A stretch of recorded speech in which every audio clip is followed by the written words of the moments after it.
Hi guys, welcome back to my channel. My name is Anna. I'm a clinical psychology doctoral candidate and I make videos about real life applications to psychology. Hit like and subscribe if you haven't already. Today we're talking about the path to self-fulfillment, but really we're talking about Maslow's hierarchy of needs. This is a pyramid that talks about the way we reach self-fulfillment and everything we need to have before then. So this is based on a motivational theory in psychology, which is depicted in a 5-tier pyramid. At the bottom, as you can see, are the deficiency needs. So the things which you don't have, which actually get stronger the more you don't have them. Things like hunger. If you don't eat, you get more and more ravenously hungry. And near the top are what are called growth needs. So the things that you acquire in order to reach self-fulfillment. Let's go ahead and get started with the very bottom tier of the pyramid. At the bottom, we really have the foundation, which is made of the basic physiological needs. These are things like food, water, warmth, rest. If these needs are not met,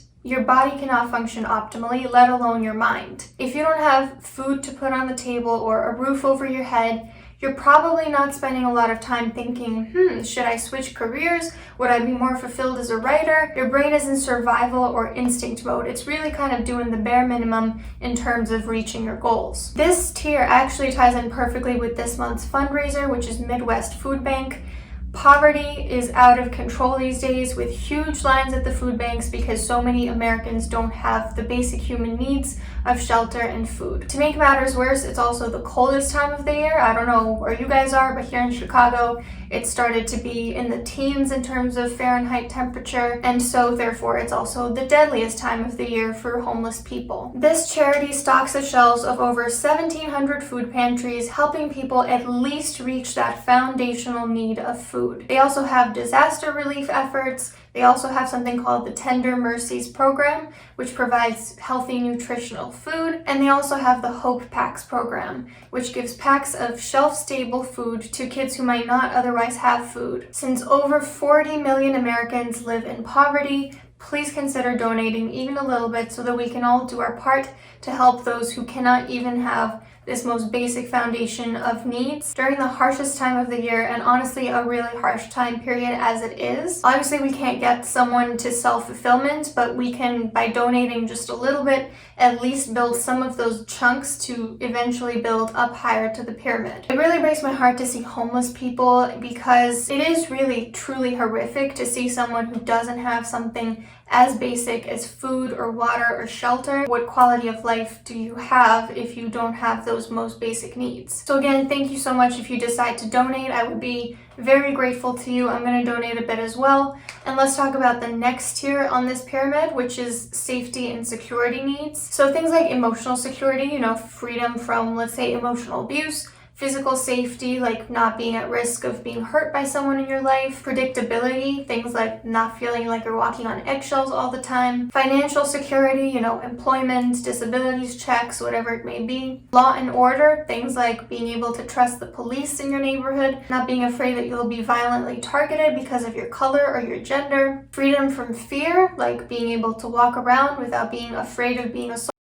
As you can see, in addition to the 40+ million people who don't have their first level of needs met, there's also a ton who don't have this one either. And you may be getting the picture at this point that privilege plays a huge role in who gets to end up self-fulfilled, and that actually a very small fraction of people get to reach that level, in part due to privilege. So the next level up is love and belonging needs. Things like social belonging, not feeling like the odd one out all the time, friendship, intimacy, trust, affection, love, being part of a supportive family or work environment, having a romantic partner. This is why so many people spiral and turn to violence when they feel like they don't belong anywhere. People like Elliot Rodger or the Unabomber, who is isolated in the woods and felt like the odd one out his whole life. Chris McCandless, if you don't know who Chris McCandless is, he actually went to Emory, the same place I went to undergrad in, and he eventually went to Alaska to be on his own. And in his last letter, when he realized that he was starving to death, he made a beautiful quote which said, "Happiness is only real when shared." He had been trying his whole life to push people away, to get isolated, and in the end he came to the conclusion that none of it was real. There was no self-fulfillment, just him on his own. There are two things I want to mention here. The first thing is, this does not excuse violence or aggression. If you become aggressive towards other people because you feel like you don't belong, that's not excusable. It just shows how integral social belonging and love are to our mental well-being. And the second point is that we all need social interaction to a certain degree. After this quarantine, I honestly feel blessed to be an introvert, but the point is whether you only need human interaction through text once a week or in person every single day, you at least need some minimal level of love and belonging. The exact amount depends person to person. The next level is esteem needs. So this one I thought was interesting. They split it into two categories. The first category is self-esteem. Things like dignity, achievement, mastery, independence. So dignity is, not being belittled, having control over your own life, not being treated like an object.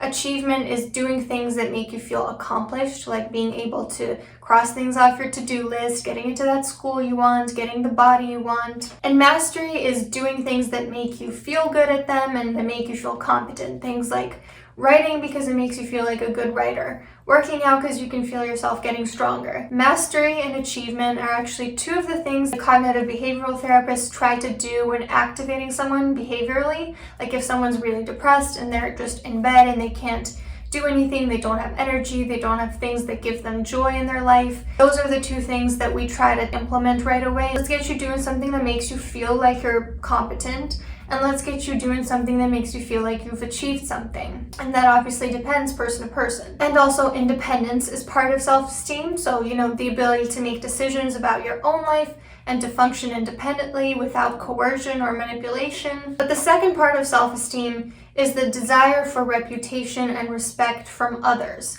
So whereas the first one is more internal, the second one is more external. This one is more what we call narcissistic, hopefully healthy narcissism. We all have healthy narcissism to a degree in the sense that we want other people to like us. We care about what other people say. Obviously, it can get very out of control very fast. They really go in both directions. It does depend a lot on that core internal self-esteem too. Like if you feel bad about yourself and someone makes a light joke, you may take it the completely wrong way. Or if you feel amazing about yourself, you may assume everyone else also thinks the same about you. And the other way around. How others treat you will in turn shape how you think about yourself. If your parents made it clear to you growing up that they didn't regard you highly, you're going to internalize that into poor self-esteem. And really, there's nothing wrong with wanting other people to treat you with basic human respect. It's necessary for esteem and ultimately self-fulfillment. So here is the final stage, self-actualization, also called self-fulfillment. This is the one you're here for, and it is the hardest and rarest to attain. So this depends on things like personal growth and experiences, learning about the world, reading, growing as a person, evolving as a person, learning from your own experiences. It can also be about the desire to accomplish all that you can, to become all that you want to be. If it seems kind of capitalistic or utilitarian to you, I like to think of it more in terms of someone that's always growing and finding joy in their life. Also, someone who lives in the moment. Like for example, this past year, I was listing things that give me joy. And the things that most give me joy are writing, reading, and exercising. They're all about growth. I was recently listening to this TED Talk by a cognitive psychologist. I believe her name is Greenberg, but I might have to check. And she was essentially describing a form of attribution bias. Attribution bias is when you attribute something to something other than what it is. And she was saying that when you wake up in the morning and feel dread, maybe it's not because of your life, because it sucks so much, because everything is stressful. Maybe it's just you didn't eat enough last night, or you need some water, or the sun's hitting you too bright. And I have to be honest, that seemed like quite a stretch. Sure, maybe once or twice that's what's going on, but it seems to me that having dozens of emails to answer, paperwork to complete, people to call, meetings to go to, errands to run, would indeed be the most likely cause of you feeling dread when you wake up in the morning, which is what she was describing. A classmate once said that he thought the definition of happiness was the absence of dread. And while I think it's somewhat pessimistic, happiness is the absence of negative thing, I do think it's very astute. A life that gives you dread is hardly a fulfilling life, wouldn't you say? And so to me, when the psychologist was talking about how, maybe you just need to reframe the way you think about it,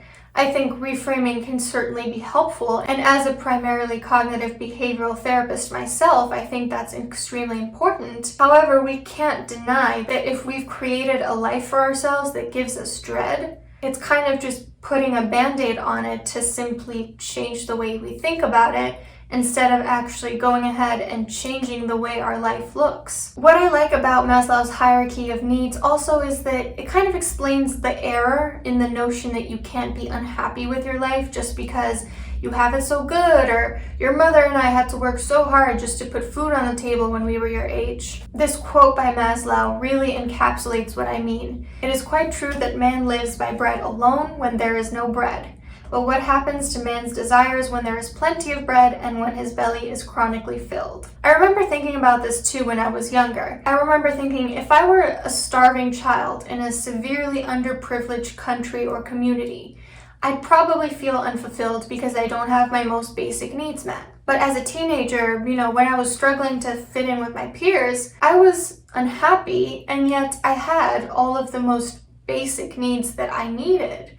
And so it wasn't that because I had food, shelter, safety, I suddenly didn't need to worry about anything. That's really our Achilles heel as humans. We are always striving to improve.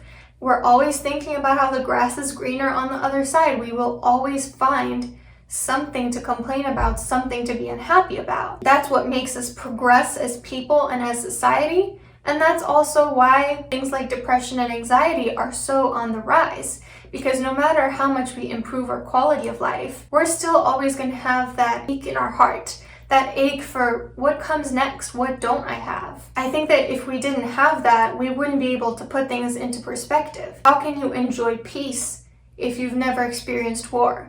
How can you enjoy health if you've never experienced illness? It's like, after you get a cold, and suddenly when it goes away, you just cherish your health so much. And then over time, you kind of forget about how much it sucks to have a cold. So, while I think it's a highly subjective topic of what will bring you personally self-fulfillment, and I definitely want to know what you think that might be in the comments below, here's my 2 cents on it. I think self-fulfillment means you're always growing, always learning, always evolving. You're not static, you're not stagnating. You're manifesting a life for yourself that doesn't give you dread. If that means quitting your current job and finding a sustainable way of doing things differently, maybe that's what you need. I think it also means you find a way to fit in things that bring you joy. And I'm not talking about just an hour at the end of your 9-to-5 day, but throughout your day, every day. Meditate at lunchtime, go for a walk, order food instead of exhausting yourself cooking for your family.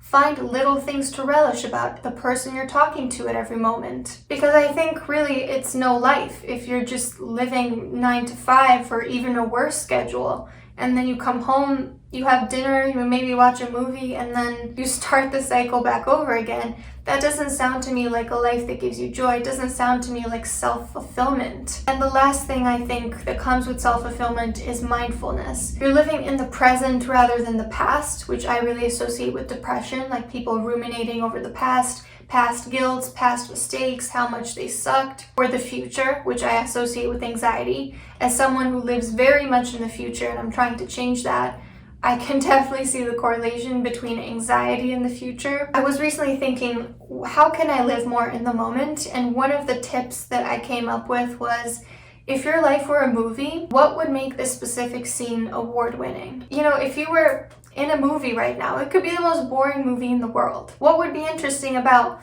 the way you're talking to the person you're talking to, the things you're saying? Are you being insightful? Are you being a good listener? Are you trying to present the best version of yourself? Or even if you're just sitting down sketching at the end of a day, are you doing a good job sketching? Are you relaxing? Would this scene evoke that you're doing something that you're passionate about? So those are, for me, the 4 things that bring self-fulfillment: growth, lack of dread, joy, and mindfulness. But I am sure I'm missing a lot of components that are really important to this concept. So like I said, please write yours down below if you have some. Also, don't forget to hit like and subscribe if you haven't already, and I'll see you soon.